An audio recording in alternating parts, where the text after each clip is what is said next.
Recording is on. Salut à tous, c'est Pang Dachon, bienvenue sur cette vidéo qui aujourd'hui est un partage avec Charlène qui va nous parler d'hypnose corporelle, de ce qu'elle met en place depuis un certain temps, son travail, son évolution pour arriver à ce qu'elle propose aujourd'hui et puis se poser un peu des questions autour de tout ça, de l'application du corps dans les trans, l'application du corps de façon générale pour le mieux-être psychique, physique, émotionnel, etc. Charlène, si tu veux te présenter en quelques instants. Ok, salut. Donc, voilà, Charlène, hypnose corporelle. C'est pas évident hein, de parler comme ça. Ouais, je sais, t'inquiète, ça va venir. Comment t'es arrivé à d'une part l'hypnose et après la notion de corps dans l'hypnose? Alors, l'hypnose, j'ai commencé d'abord par la naturopathie. Je me suis intéressée à tout ce qui était biomécanique. Et petit à petit, ça m'a amené vers tout ce qui était phénomène de somatisation euh, et vers la partie subconscient, inconscient. Euh, donc, je connaissais déjà la PNL. Je pratiquais, je sais pas, depuis que j'ai 18 ans, 18-19. Donc voilà, j'y étais petit à petit. Et c'est vrai que la naturopathie, ce qui m'a dérangé, c'est que c'était beaucoup de solutions. Euh, donc voilà, et je voulais une spécialisation dans cette partie. La nature, au début, c'était vraiment la naturopathie. C'était à l'époque où c'était pas connu. Et puis, j'ai découvert l'hypnose, au début, l'hypnose solution, orientée solution. Euh, donc hypnose narrative, où la personne dort allongée, ou même on a peur au début parce qu'on se dit, ouais, elle bouge, donc elle n'est pas hypnotisée, tu vois. Petit à petit, j'ai découvert avec toi que l'hypnose, c'était pas forcément dormir, au contraire, qu'on pouvait être pleinement actif. Euh, voilà, donc j'ai commencé, je me suis formée aussi avec toi. Euh, j'ai commencé à utiliser le questionnement et j'ai trouvé ça super intéressant. Le fait d'impliquer le partenaire, en fait, de faire qu'il soit plus passif. Et ça correspondait plus à mon approche, en fait, où la personne devient maître d'elle-même, plus vers une maîtrise d'elle-même. Donc voilà, petit à petit, je me suis rendu compte qu'on pouvait parler, on pouvait répondre à des questions, on pouvait faire un jeu de communication entre le conscient, le subconscient. Et puis, j'ai commencé à avoir aussi des réactions au niveau du corps et à me dire, pourquoi pas utiliser le mouvement. Euh, donc voilà, petit à petit, j'en suis arrivée à aller vers tout ce qui était phénomène de somatisation. Donc j'ai été formée à la Salpêtrière sur la médecine somatique, psychosomatique. Donc j'ai trouvé ça très intéressant, mais un peu trop scolaire dans le sens où, bon voilà, c'était vraiment destiné peut-être. J'ai aimé des choses, mais j'ai pioché en fait. Et puis ce que j'ai beaucoup aimé, c'est le mouvement. Le mouvement parce que il y a directement, alors pas forcément un état de mieux-être, euh, mais on peut faire des choses super sympas avec l'hypnose et le mouvement. D'accord. Ça peut répondre à vos questions. Le mouvement, il représente quoi? C'est quoi pour toi? Comment tu définis le mouvement? Le mouvement, tu as le mouvement psychique déjà. Une personne qui va rester bloquée sur une situation, déjà en apportant un questionnement, t'apportes pas forcément un mieux-être, mais t'apportes un mouvement. Il y a quelque chose qui bouge pour la personne. Et je trouve on peut le faire avec la question, mais on peut le faire aussi avec le corps. Donc, le corps, pour moi, est un pont de communication, comme peut l'être, tu vois, on peut faire entre le conscient et le subconscient. Pour moi, on peut aussi utiliser cette porte du corps pour accéder à une communication subconscient-conscient. C'est intéressant parce que en ce moment, je suis en train de lire PNL2 de Diels et Delosier et il parle de la troisième génération de PNListes qui justement se base davantage sur le rapport neuro, donc le rapport au corps et le retour vers le corps. Et justement, c'est tout ce modèle à se dire la première génération de PNListes était basée sur la psyché, la solution et dire dans un cadre thérapeutique, on exploite pour arriver à une solution. Dans une deuxième génération, il y a eu celle qui disait en gros, on va aller s'ouvrir non pas qu'il y a la communication avec des personnes qui vont mal, mais avec d'autres types de personnes. Et la troisième génération regroupe les deux premiers aspects, plus le côté corporel et systémique qu'ils incluent dedans. Donc, ce qui est amusant, c'est que ce que tu es en train de dire, ça fait un petit peu cette évolution qui a pu avoir la PNL dite de troisième génération, à se dire j'inclus ou je réinclus le corps, parce que quand il bossait avec Satir et autres, il y a eu cet aspect-là, mais ça a été mis complètement de côté. Toi, quand tu t'es dit le corps, c'est vraiment quoi, le mouvement, c'est vraiment quelque chose à ne pas oublier. Qu'est-ce qui a été le déclencheur parce que là, quand on écoute ton histoire, on peut se dire, bah oui, tu as commencé par de la naturopathie, donc tu étais déjà en rapport au corps. Qu'est-ce qui a été un déclencheur pour te dire, je retourne vers ce mouvement lié au corps, vers ce rapport à soi-même au travers de la corporalité? Alors, ça a été une auto-hypnose, des Mhm. tests. Et j'ai été vers des mémoires. Alors, je dirais pas que c'est une. Tu sais, on parle de régression à la naissance ou autre, mais c'était pas vraiment ça. C'était plus des sensations, en fait. Et je voyais qu'au travers des sensations, au travers des liens qui pouvaient se faire, et ben, ça rentrait dans le questionnement dans le travail que je faisais en auto-hypnose, en fait. Et ça me donnait des pistes. Et mon corps réagissait. C'était comme si. Alors, mon corps, c'est moi. Tu vois, on a trop tendance à séparer aussi le corps, l'esprit. En fait, on n'est qu'un, tu vois. Le bon côté, le mauvais côté, c'est nous. Tu vois, enfin, je veux dire, nous, moi et enfin, moi, toi, ou enfin, tu vois, chacun. En fait, ok, il y a la thérapie des parties, mais au final, on n'est qu'un. Euh, et ce corps a été trop séparé du mental. Et en fait, bah, tu sais, on le voit avec les découvertes, bon, les découvertes scientifiques ou autres, que bah, les neurones aussi, un peu comme si on parle du deuxième cerveau, le ventre. Et en fait, mais tout le corps est comme ça. On a les systèmes sensoriels et tout ça, c'est des informations. Donc, c'est vraiment, pour répondre à la question, c'est vraiment en auto-hypnose que je me suis rendu compte qu'on pouvait utiliser quelque chose. Et donc, il y avait ces mémoires au niveau du corps, plutôt ces sensations. Et puis, mon corps a commencé à bouger. J'ai commencé, c'est comme s'il y avait des petites parties des micro-mouvements. Et j'ai commencé en auto-hypnose à suivre ces micro-mouvements, à voir où ils m'amenaient. Et par moments, c'était des libérations qui se faisaient. Alors, des libérations, je ne sais pas, mais en tout cas, ça a bougé. Je ne sais pas si c'est les fascias, si c'est ça réagissait. Et ça débloquait des mémoires, ça me faisait des liens. Donc, c'était très intéressant. Et voilà, j'ai bossé sur ça. Ça fait 2 ans maintenant. Mhm. 2 ans qu'en auto-hypnose, je bosse sur ce côté. Euh, et puis, bah, j'allais oublier aussi, il y a la formation que j'avais fait avec toi où tu avais vraiment, tu sais, les trois, le mental, les émotions et le corps. Et ça a été une partie qui m'a amenée vers ma pratique et vers cette auto-hypnose et vers ce questionnement du corps et ce qu'on pouvait en faire avec l'hypnose. Mhm.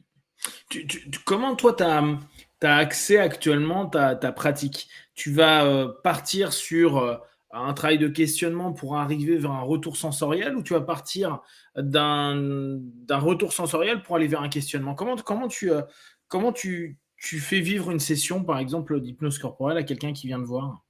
Je fais des allers-retours. Mhm.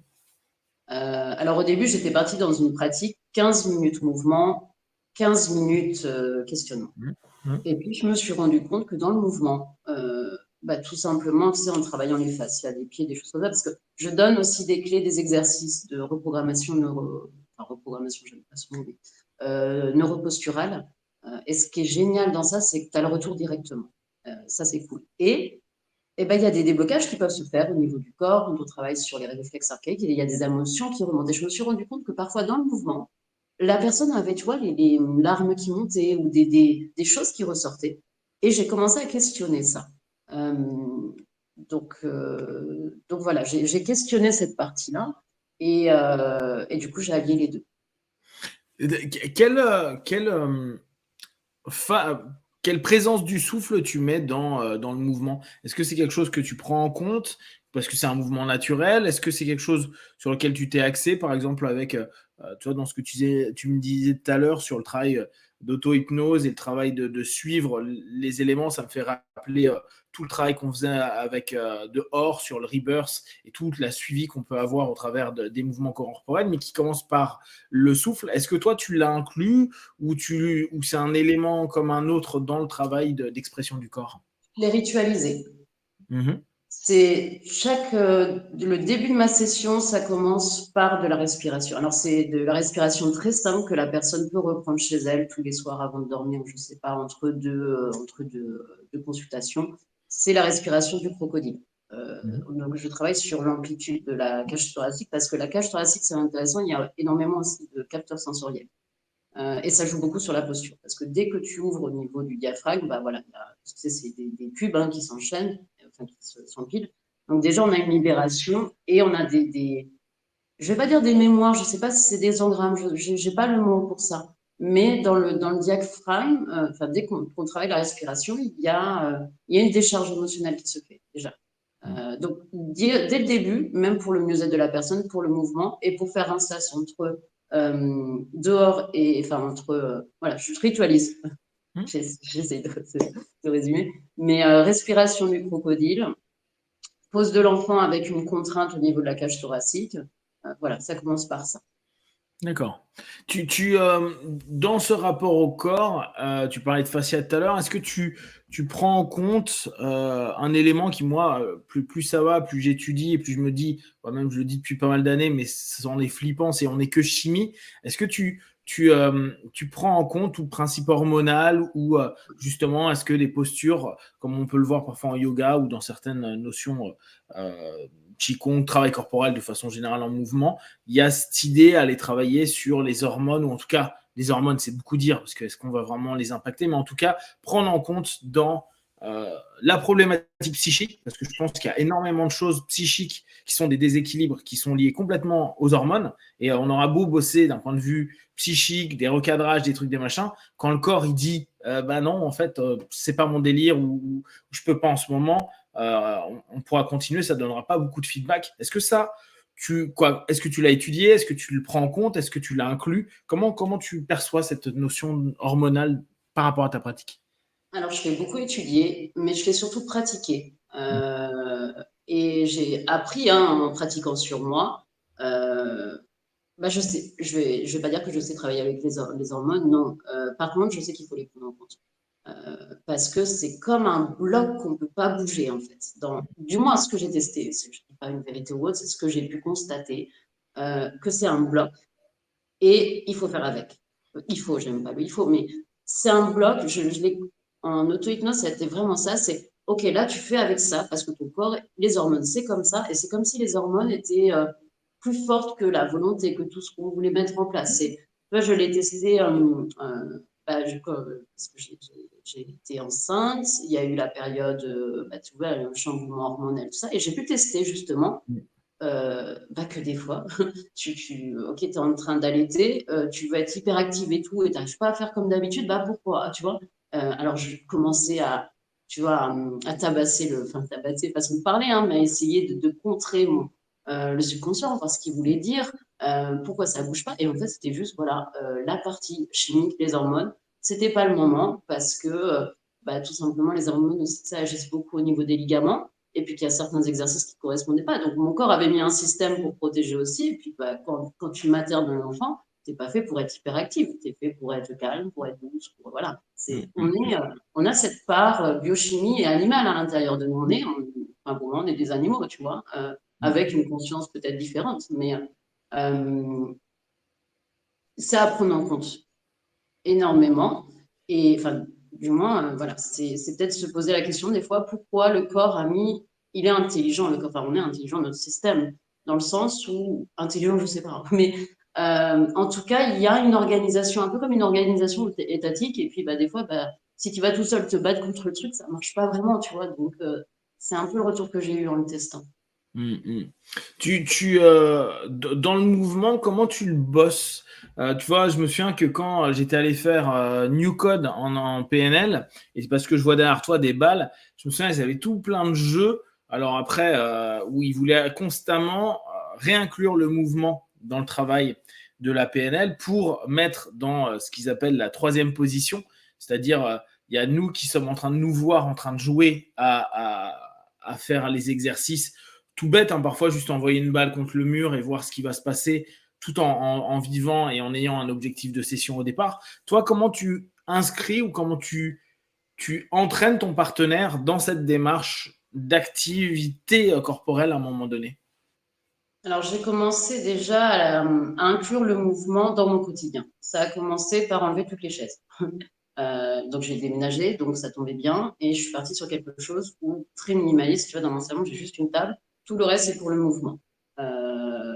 Travail vestibulaire, tu vois, j'ai des planches, je bascule dessus. Voilà, les enfants sont super contents. J'ai une balançoire, j'ai des choses comme ça, tu vois, où mon salon, bah, t'as pas de canapé.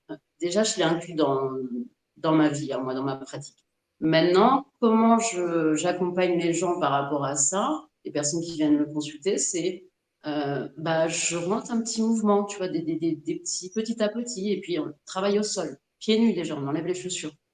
Euh, donc déjà, tu vois, ouais, il y a pas de chaise, il n'y a pas de bureau où tu viens t'asseoir. Parce que tu sais, il y a ce côté aussi, j'ai lu Thérèse Berthera, je ne sais pas si tu connais, un livre des années 70, où quand j'ai lu son livre, je me suis dit, mais waouh, qu'est-ce qu'on fait aux enfants à les mettre dans des classes tout le temps assis? Parce que le mouvement, il permet d'apprendre. Donc pourquoi on les laisse assis 8 heures par jour, tu vois? Et j'ai appris aussi la manipulation, tu vois, le fait de s'étirer comme des chats ou autres.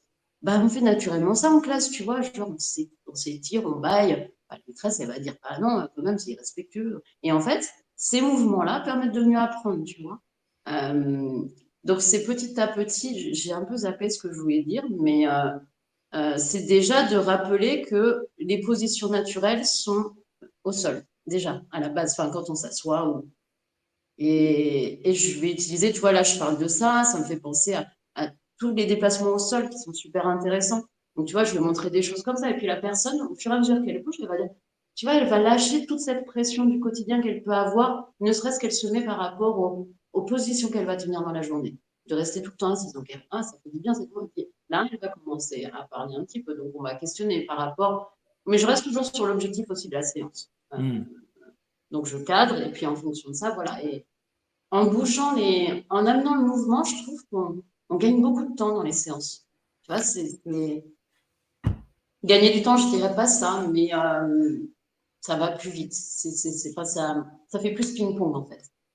Et dans justement, là, ce que j'entends, c'est donc tu vas avoir un cadre dans lequel tu vas emmener une personne qui va retrouver une, déjà une posture lui-même plus libre et donc pas dans un carcan qui est bah, tu es dans une chaise ou tu es dans un fauteuil de psy ou n'importe quoi et dans un environnement qui est déjà nourri de plein de présupposés de la vie de façon générale et de manière de se comporter. Dans un cabinet, il faut être comme ci ou comme cela.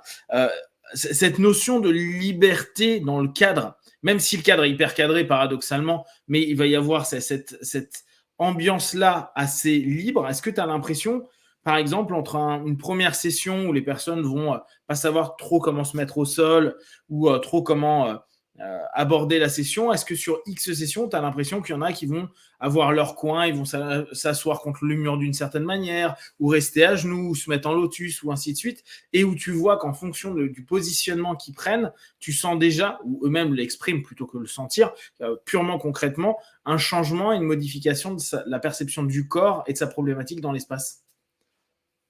Alors, je le vois déjà rien que quand la personne elle arrive. La première fois, la personne s'attend à s'asseoir. La deuxième fois, c'est un peu attendre ce que je vais proposer. La troisième fois, c'est la personne directement, elle se met prêt à travailler, tu vois, prêt à se mettre en mouvement. En fait, je donne des outils, des exercices pour la reprogrammation qui peuvent après refaire facilement chez eux. Et on regarde déjà par rapport à ce que j'ai proposé, ce qu'ils ont mis en place, quel était l'exercice. Voilà. Le but, c'est pas d'imposer quelque chose. C'est je montre des exercices, moi je bouge moi-même, je fais voir à la personne. Euh, la personne prend ce mouvement ou pas, tu vois. Et après, quand je vois que j'accompagne plusieurs fois la personne, je sens qu'il y a vraiment ce côté je viens bosser, tu vois. Beaucoup moins que, même si j'étais dans le questionnement, que je disais aux gens, bon, c'est un partenariat, quand tu viens ici, il faut bosser. Enfin, tu vois, c'est pas s'attendre juste de dormir et puis Ça, tu vois, maintenant, j'ai mis en place des hypnoses narratives collectives où on sait que le cadre, c'est purement hypnose narrative. Mais le fait de s'asseoir déjà, bah, c'est pas logique. Tu dis à la personne, OK, tu viens bosser partenariat, mais déjà, tu lui imposes une position qui correspond pas forcément à ce qui correspond à elle, tu vois. Donc, je trouve que la position est déjà symbolique dans ce que tu imposes à la personne. C'est intéressant ce feedback parce que tu vois, moi maintenant je bosse plus qu'en ligne, je reçois plus personne, hormis certains cas bien spécifiques chez moi. Et ce qui est très drôle, c'est de voir comment tout à chacun choisit de faire sa séance en ligne. Tu as des personnes qui vont être sur leur lit, t'en as, ils vont être dehors, t'en as, ils vont être assis par terre, t'en as qui vont être dans quoi, il y en a qui sont dans leur voiture, il y en a qui et c'est vraiment intéressant de voir après pour différents contextes, hein, on se doute bien que la voiture c'est parce qu'elle peut pas être isolée chez soi, etc. Mais tu vois qu'il y en a, moi j'en ai, ils sont sur leur lit. Tu vois, d'autres qui vont être vraiment dans leur bureau, ça blague pas. D'autres qui vont être dehors dans leur jardin, assis à un endroit sous un arbre, etc., etc. Et je trouve qu'effectivement, c'est intéressant parce que tu offres, en même temps, là, c'est le cadre online qui le permet, cette possibilité d'être soit comme tu es pendant cet instant-là qui va être qu'à toi et la manière dont tu vas te poser par rapport à ce cadre-là qui a ses règles quand même et sa façon de fonctionner, te laisse une liberté dans ton expression, dans la façon dont tu vas fonctionner par rapport à tout ça. Et ça modifie effectivement des éléments. D'ailleurs, c'est à prendre en compte dans l'optique du cadre qu'on propose aux personnes. Parce que automatiquement, s'il y a une attente, bah, moi, quand je vais voir un thérapeute, il faut que je sois. Il y a un bureau entre moi et lui, ou si je fais de la gestalt, je suis sur un divan et je vais être à côté de lui, ou je ne sais pas quoi. Ça va modifier aussi la capacité de travail et l'envie qu'on a par rapport à l'autre. Et ça, je trouve que c'est hyper pertinent comme remarque. Quand quand tu reçois des demandes là aujourd'hui, est-ce que au travers de ton hypnose corporelle, il y a des thèmes que tu estimes être plus ajustés à ce que tu proposes ou pour l'instant, tu es encore beaucoup sur je prends tout type de problématique et puis on va voir en fonction de ce que ça propose, de ce qui est vécu par le partenaire. Je suis pas sûre d'avoir bien compris la question. Est-ce que toi, tu estimes que l'hypnose corporelle peut fonctionner sur l'ensemble des problématiques ou elle est plus juste sur un certain type de problématiques de certaines personnes, par exemple un rapport au corps qui peut être complexe, etc. Pour l'instant, j'ai pas suffisamment de retours. D'accord. Donc, je pourrais te le dire un peu plus tard, enfin, dans quelques mois. J'ai Mhm. pas assez de recul pour répondre à cette question. D'accord. Toi, Maintenant, après, je suis pas solution, moi, tu sais, donc la personne, elle vient pour optimiser son mouvement, pour aller vers un état de mieux-être ou pas, mais en tout cas, voilà, je passe forcément par le mouvement. d'accord. Pour toi, la motivation de départ d'une personne qui vient te voir, c'est quelqu'un qui veut avoir davantage de mouvement dans sa vie et ne plus être bloqué dans une problématique physique, psychique, émotionnelle à un moment donné, c'est ça? On est plus sur un appui sur la posture. Non, je n'ai pas suffisamment de recul. D'accord. Parce que des fois, c'est la posture qui est la porte d'entrée, parce que tu sais, la posture, elle joue beaucoup aussi les émotions, sur le mental. Et des fois, la personne va venir pour une problématique et directement, quelques questionnements, c'est l'émotionnel qui va sortir. Mhm. Où la personne me dit, en fait, c'est la personne qui me dit la porte d'entrée qu'elle choisit en premier, tu vois, Mhm. l'émotionnel ou le corps. D'accord. Là, dans les structures que tu proposes, c'est des sessions de combien de temps?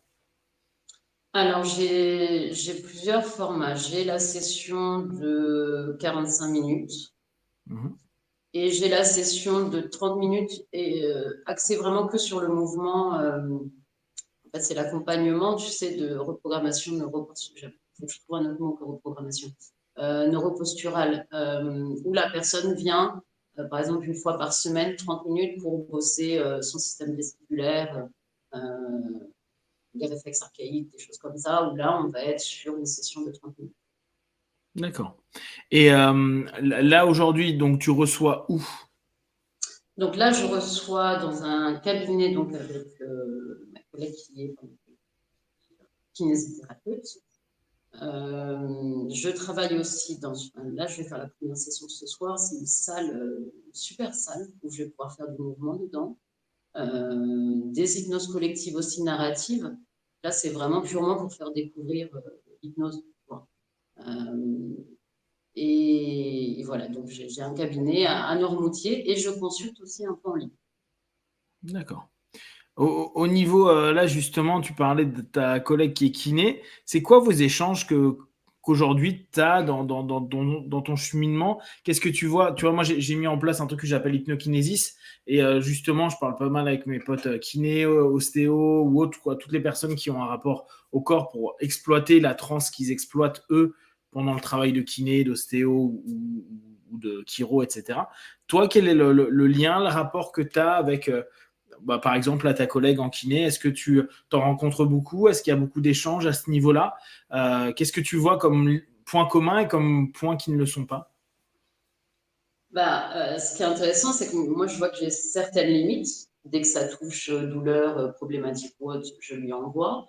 Et puis elle se rend compte qu'elle a des limites émotionnelles ou que des fois, ça ne répond pas à son cadre ou du moins à ce qu'elle a pu apprendre dans le cadre scolaire.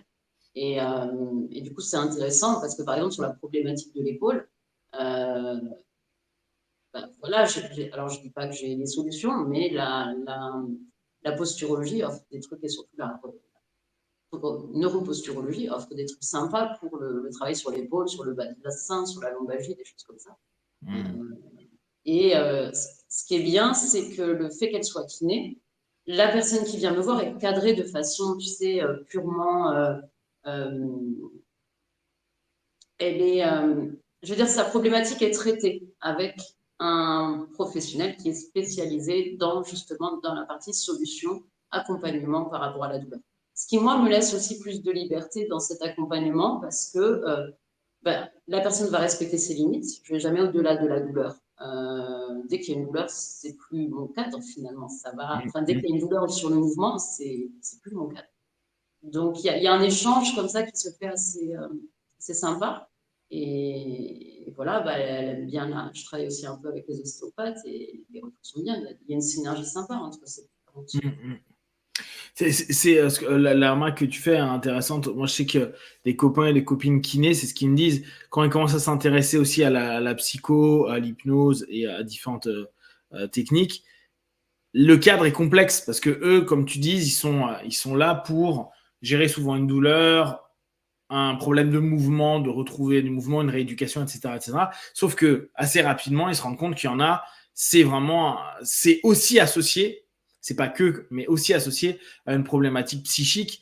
Et même si ils aiment bien ou ils se sont penchés sur le sujet, ils se voient mal faire une session complète plus psy alors que les personnes viennent pour de la kiné, quoi. Et effectivement, je trouve que c'est bien d'avoir un partenaire qui peut avoir la possibilité de travailler et sur le corporel, même si c'est pas sa spécialité liée à la douleur, à la rééduque, etc. Et le côté psychique qui amène un plus et qui peut permettre de libérer un peu le kiné qui, à ce moment-là, est intéressé, mais n'a pas un cadre qui le permet pour le mieux-être du partenaire.